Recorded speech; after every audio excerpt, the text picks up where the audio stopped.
สบายดีพี่น้องเขาตั้งหากระทรวงซองทิปแชร์หน่อยได้พี่น้องตอนนี้ทิปกำลังสิพาแม่เขาเมืองก็พอดีนึกเห็นข่าวอันหนึ่งพี่น้องก็คืองานบุญพระธาตุอิงหั่งที่ผ่านมาซึ่งตอนนั้นทิปก็เข้าสวรรค์มาเป็นครั้งล่าสุดหรือว่าครั้งสุดท้ายพี่น้องหากระไดมานี่แหละโดนเติบแล้วเนาะแล้วก็ในงานครั้งนั้นนะพี่น้องก็ได้มีเหตุดราม่าเกิดขึ้นนั่นก็คือเหตุที่ว่า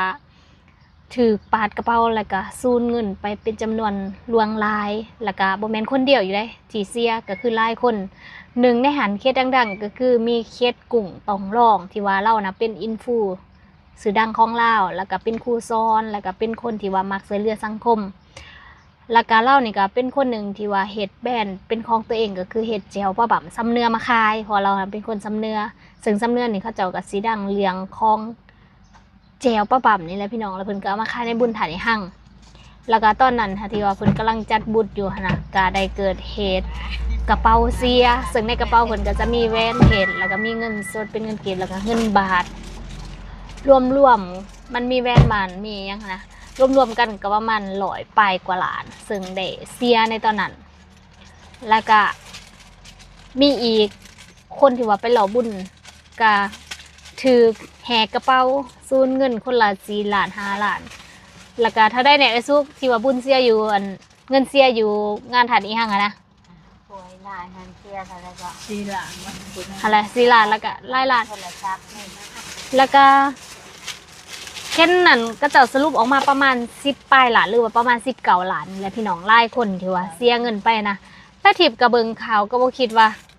ก็จะสิจับโจรได้ดอกเนาะเพราะว่าเห็นลายข่าวนะคือคำเสียอยู่สวรรค์ค่ะได้พี่น้อง200 กว่าล้านบ่ก็บ่ได้ขึ้นแล้วก็บ่ได้ตามหาเห็น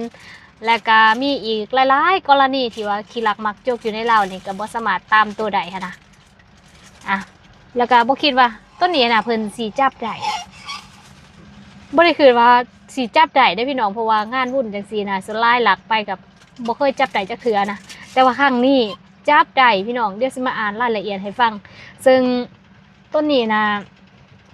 ทิพย์ก็บ่ได้คิดว่ามันสิมาเกิดอยู่ในลาวสลายแม่นเห็นอยู่ต่างประเทศเนาะสำหรับแก่งศกทรัพย์หรือว่าแก่งขโมยจังซี่นะแต่ว่าในบุญไถห้างนี้ก็มีปรากฏการณ์ตัวนี้เกิดขึ้นนั่นก็คือแก่งขี้ลักจากเวียดนาม3 คนพี่น้องที่ว่ามารวมหัวกันในการเฮ็ดเป็นแก่งศกเงินคำในงานบุญค่ะเป็นต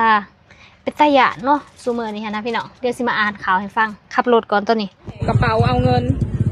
วันธาตุก็มาพิลึกกิโลแท้สำหรับงานบุญพระธาตุอีหังก็จบไปตั้งแต่ต้นเดือนพุ่นเนาะพี่น้องพร้อมกับข่าวความเสียหายที่ว่าเกิดขึ้นในงานบุญดังกล่าวนี่ทิพย์ก็บ่คิดว่าสิจับได้ได้พี่น้องแต่ว่าครั้งนี้ละแม่นเพิ่นจับได้มาลองอ่านรายละเอียดเบิ่ง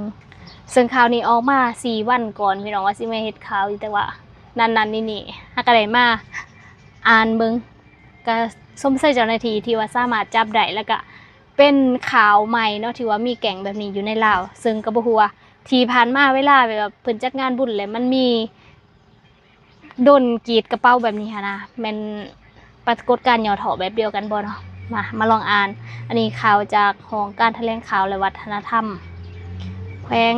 สวรรณเขตได้พี่น้องที่ว่าเพิ่นได้เอาลงไว้เพิ่นว่ากองบัญชาการปกส.นครไกรสอนพรหมวิหารได้จับคนหายผู้ลักทรัพย์ปาดกระเป๋าเงินอยู่ในงานบุญพระธาตุอิงหั่งในตอนเสาร์วันที่17 ธันวาคมปี2025นี้ทางเจ้าหน้าที่แผนกตำรวจกองบัญชาการปกส.นครไกรสอนพรหมวิหารได้รายงานต่อนักข่าวให้ฮู้ว่าในส่วนงานบุญนมัสการพระธาตุอิงหั่งประจำปี2025ซึ่งได้จัดขึ้นในระหว่างวันที่29 เดือน 11 ปี2025วันที่5 เดือน 12 2025ได้เกิดมีปรากฏการณ์ย่อถ่อเกิดขึ้นในงานบุญดังกล่าวซึ่งมีกลุ่มคนบ่ดีได้ก่อเหตุลักทรัพย์ประชาชนภายในงานบุญคนร้ายแม้นได้ใส่ของมีคมปาดกระเป๋าเงินของประชาชนที่มาเที่ยวภายในงานบุญแล้วลักเอาทรัพย์สินที่มีค่าไปใน1 วันแม้นมีเหตุการณ์เกิดขึ้นทั้งหมด5 ครั้งสร้างผลเสียหายรวมทั้งหมดแม้นเงินกีบจำนวน19 ล้าน5 แสนกีบเงินบาท 6,420 บาท 19 ล้านนี่ก็ประมาณเกือบ 30,000 บาทอะพี่น้องโทรศัพท์มือถือ1หน่วยซึ่งเหตุการณ์ดังกล่าวได้เกิดขึ้นในวันที่30เดือน11ปี2025เวลาประมาณ 13:45 นาทีทางเจ้าหน้าที่วิชาเฉพาะที่ลงรับผิดชอบป้องกันงานบุญพระธาตุอีหังได้รับแจ้งความจากนางสีทองธรรมาวงศ์อายุ42 ปีอาชีพกรรมกรเชื้อสายลาวบ้านดอนกระพุ่งเมืองอาสะพรแขวงสะวรรณเขตว่า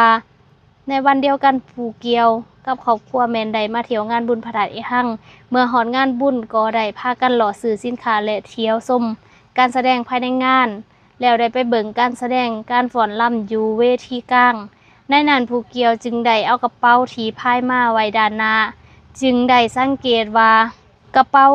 มีห้อยปาดอยู่ด้านข้างเป็นหูผู้เกี่ยวจึงได้กวดเบิ่งเงินในกระเป๋าแล้วพบว่าบ่เห็นเงินจำนวน15 ล้านกีบกับ 5,000 บาท15 ล้านกีบประมาณ 20,000 กว่าบาทแล้วก็ 5,000 บาทอีกซึ่งคาดว่ามีคนหายปาดกระเป๋าแล้วลักเอาเงินของผู้เกี่ยวไปในเมื่อได้รับแจ้งความคือแนวนั้นจึงได้ประสานสมทบกับเจ้าหน้าที่ปกส.นครไกรสอนและวิชาเฉพาะปกส.แขวงจึงได้เอาใจใส่หีบหอนดำเนินการสอบสวนสืบสวนสอบสวนทางใดลงกวดกาเบิงสถานที่เกิดเหตุตัวจริงในการค้นคว้าหาผู้กระทำผิดตามหลักวิชาการเฉพาะเพื่อเก็บกำข้อมูลหลักฐานสอบถามพยานแวดล้อมออมคางและภาพวิดีโอในการลง TikTok ของหานที่มาแสดงขายสินค้าอยู่ภายในงานบุญนมัสการพระธาตุอีหังจึงเห็นหูภาพผู้ที่ก่อเหตุให้กำหนดเป้าหมายคนหายดังกล่าวได้อย่างชัดเจนแล้วนำศอกจับเป้าหมายดังกล่าวอยู่ภายในงานบุญนมัสการพระธาตุอีหังต่อมาฮอดเวลาประมาณ 15:00 นาทีของวันเดียวกันจึงได้พบเห็นเป้าหมายสงสัยเป็นเพศหญิงซึ่งเป็นคนสัญชาติเวียดนามจำนวน1 คนที่กำลังจะเอาตัวหลบหนีทางเจ้าหน้าที่พวกเขาจึงสามารถกักตัวผู้เกี่ยวได้แล้วนำตัวเขามาสืบสวนสอบสวนตามระเบียบขั้นตอนของกฎหมายซึ่งผ่านการสอบสวนจึงหูผู้ก่อเหตุชื่อนางฟ้ามที่ส่วนอายุ57 ปีอาชีพกรรมกรเชื้อสายเวียดนามสัญชาติเวียดนามบ้านอยู่ส่วนจริงเมืองกิมเซินแขวงนินบิงประเทศเวียดนามได้ให้การรับสภาพว่าผู้เกี่ยวพร้อมด้วยหมู่อีกจำนวน3 คนซึ่งเป็นคนเวียดนามชื่อนางเฮืองและนางเจียนและนางเหนียวแม้ได้อาศัยอยู่ไส้งอนประเทศเวียดนามจึงได้เห็นมีการลง Facebook ว่ามีการจัดงานบุญนมัสการพระธาตุอีหังอยู่นครไกรสอนพรหมวิหารแขวงสะวรรณเขตประเทศลาวจึงได้มีการสักส่วนกันมาก่อเหตุปาดกระเป๋าจากนั้นพวกผู้เกี่ยวก็ได้พากันเดินจากไส้งอนเขาทางประเทศกัมพูชาแล้วเขามาประเทศลาวโดยผ่านมาทางด่านชายแดนนาหนุกเคียนแขวงจำปาสักชายแดนลาวกัมพูชาในเวลาประมาณ 13 โมงของวันที่ 28 เดือน 11 ปี2025โดยนำใส่ถือพาสปอร์ตขี่รถโดยสารของเวียดนามเขามาลงอยู่คิวรถเมล์นครปากเซแขวงจำปาสักแล้วพักเช้าอยู่โรงแรมขอบเขตคิวรถเมล์นครปากเซตอนเสาร์ของวันที่ 29 เดือน 11 ปี2025เวลาประมาณ 20 โมงพวกผู้เกี่ยวก็ได้ขึ้นรถเมล์อยู่คิวรถมานครไกรสอนพรหมวิหารแขวงสะวรรณเขตมาหอดสะวรรณเขตเป็นเวลาประมาณ 2 โมงของวันที่ 30 เดือน 11 ปี2025แล้วได้พักเช้าอยู่ที่คิวจนหอดเวลาประมาณ 8 โมงก็ได้พากันไปตลาดสวรรค์ไซพอหอด 11 โมงของวันเดียวกันพวกผู้เกี่ยวก็ได้พากันขี่รถ2 แถวเข้าไปในงานบุญพระธาตุอีหังเพื่อก่อเหตุลักทรัพย์ของประชาชนอยู่ภายในงานบุญนมัสการพระธาตุอีหังในการก่อเหตุแม่นเหตุเป็นทีม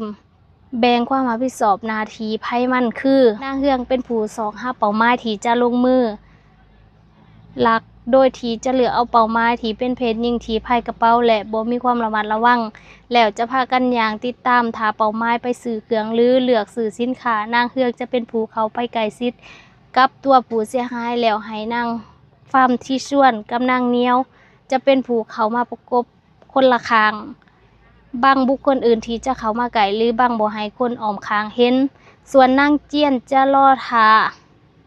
นางอยู่บริเวณใกล้เคียงเมื่อเลือกเป้าหมายใดแล้วนางเฮืองจะเข้า นางเฮืองจะใส่มีดยาวประมาณ10 เซนติเมตรซึ่งเป็นมีดที่แพทย์หมอใส่ในการผ่าตัดที่เกี่ยมมาปาดกระเป๋าเงินของผู้เสียหายเมื่อปาดได้แล้วนางเฮืองจะใส่มือจกเอาเงินหรือทรัพย์สินอื่นๆของผู้เสียหายแล้วยืนให้นางเหนียวแล้วนางเหนียวก็จะเอาทรัพย์ที่ลักมาให้นางเจียนอยู่บริเวณไก่ถ้าผู้เสียหายจับได้ก็บ่เห็นทรัพย์ที่ลักมาอยู่นำนางเฮืองพวกเกี่ยวแม่นได้ก็เฮ็ดปาดกระเป๋ามาแล้วปาดกระเป๋าแล้วลักเอาทรัพย์สินของประชาชนอยู่ภายในงานบุญพระธาตุอิงหังจำนวน5 ครั้งได้เงินจำนวน19,500,000 กีบเงินบาท 6,420 บาทและโทรศัพท์1 หน่วยเมื่อจำนวนเงินดังกล่าวมาแล้วนางเฮืองแม่นได้เป็นผู้แบ่งปันเงินให้แต่ละคนและนอกจากนั้นผ่านมาผู้เกี่ยวทั้ง4 คนก็เคยไปเคลื่อนไหวปาดกระเป๋าแล้วลักเอาเงินของผู้เสียหายอยู่งานบุญกินเจียงแขวงเชียงควงในช่วงเดือน1 ปี2025ซึ่งได้ก่อเหตุไป10 กว่าครั้งในงานบุญดังกล่าวการกระทำหรือการเคลื่อนไหวของพวกเกี่ยวซึ่งได้สร้างผู้เสียหายต่อทรัพย์สินและกรรมสิทธิ์ของคนอื่น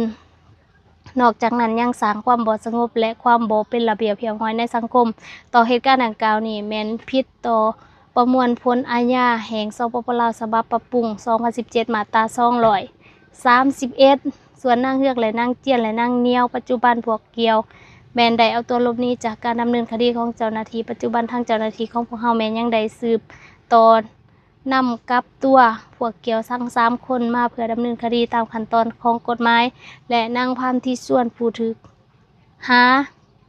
ทางเจ้าหน้าที่เฉพาะปกส.นครไกรสอนโพงานแม่นได้ดำเนินคดีตามขั้นตอนระเบียบของกฎหมายภายหลังสิ้นสุดการสืบสวนสอบสวนแม่นจะได้สรุปสำนวนคดีและพร้อมผู้ถูกหาให้เจ้าหน้าที่วิชาเฉพาะปกส.แขวงสวรรณเขตสืบต่อดำเนินการนำตัวพวกที่เอาตัวหลบหนีมาดำเนินคดีตามระเบียบกฎหมายอันนี้ก็แม่นข่าวทั้งมืดพี่น้องที่ว่าได้สรุปมาอาจจะอ่านบ่เรียนไล่หน่อยเนาะ ประมาณนี้พี่น้องสุดท้ายก็แม่นว่าจับได้เนาะสำหรับคนที่ว่ามาก่อเหตุแต่ว่ากุ้งต้องลองที่เล่าว่าของเราเสียละแม่นมีแวนอาจจะประมาณ3 วงบ่แวนพญานาคแวนคำแล้วก็แวนเงินแล้วก็ปีเสียใส่แค่นั้นแล้วก็เงินสดทั้งเงินกีบเงินบาทรวมแล้วทรัพย์สินที่เราเสียหายทั้งโทรศัพท์นำประมาณ100 ไปกว่าล้านผู้ใดแต่ว่าบ่แม่นบ่ฮู้ว่าพวกเดียวกันนี่บ่หรือว่าจังได๋นี่ก็คือทั้งหมดที่ว่าได้อ่านมาให้พี่น้องฟังแม่นเหตุที่เกิดขึ้นในงานบุญนมัสการพระธาตุอิหังซึ่งจับได้คนหนึ่งแต่ว่าอีก3 คนนั้นยังหลบหนีอยู่เนาะกระทาติดตามตอนต่อไปว่าสิจับได้บ่แต่ว่าทิพย์นะบ่เคยหูมาก่อนเลยว่าเวลาที่เงินเสียตามบุญต่างๆนะแล้วแม่นมันสิมีแก๊งพวกนี้เข้ามานะเคยเห็นแต่ในคลิปเนาะกับผู้ใดที่ว่าไปหลินงานบุญดังๆคนหลายๆนี่ก็ระวังตัวกันในเด้อพี่น้องอาจจะมีปรากฏการณ์แบบนี้เกิดขึ้นนะซึ่งเว้าไปแล้วก็แถวบ้านคลิปนะพี่น้องงานบุญบานบึงสางที่ห้างกระผ่านมาเดือนนี้บ่หรือเดือนก่อนนี่ที่บ่จื้อวังใหม่ๆมันมานี่นะรถไทยเสียปกติแต่ละเทื่อให้มันรถจักรเสียตลอดงานบุญได้คือกันพี่น้องส่วนลายได้ยินตลอดรถเสียครั้งนี้เลยแม่นรถไทยเสียอันรถถ้ากระสือมาได้ปีเดียวหนึ่งพี่น้องเสียบ่รู้รถไทยกันยังรักกันรถไทยหน้าน่ะแล้วก็มืองานบุญบ้านดงน้องแคนพี่น้องอยู่บ้านทิพย์นะกะแม่นละมีบุญคือกันเนาะแต่ว่าทิพย์ไปบุญบ้านดงน้องแคนในมื้อนั้นนะแต่ว่าอยู่บ้านก็มีบุญซึ่งมื้อนั้นก็รถจักรเสียอีกพี่น้องแล้วก็อยู่ไทยอยู่ไสอีกเนาะที่มีงานบุญเลยเสียนี่คือได้ยินข่าวตลอดเลยพี่น้องเห็นบ่ทิพย์จึงบ่ค่อยมักไปบุญนะคันบ่ไปถ่ายคลิปอะไรทิพย์บ่ได้ไปเลยเพราะว่ามันเป็นแนวนี้แหละรถเสียรถมักเสียยังนะคันบ่รถเสียก็เกิดอุบัติเหตุโน่นนี่นั่นก็เลยบ่ค่อยได้มักไปนั่นแหละพี่น้องนี่ก็เป็นปรากฏการณ์ย่อถออย่างหนึ่งเนาะในสังคมบ้านเฮานะขอให้ทุกคนระมัดระวังตัวแล้วก็มีสตินำกันมาตอนมาฝากพ่อแม่พี่น้องมื้อนี้เขามาในเมืองพี่น้องพาแม่ที่มาซื้อเครื่องเพิ่นซื้อเครื่องแล้วก็สิเดินทางกลับตั้งแต่บุญพระธาตุอิหังบ่นะทิพย์ก็ยังบ่ทันได้เข้ามาเลยได้ฮักกับเขาว่ามื้อนี้แหละสำหรับคลิปนี้ก็สิจบไว้เพียงเท่านี้เด้อพี่น้องเจอกันใหม่ในคลิปหน้าสวัสดี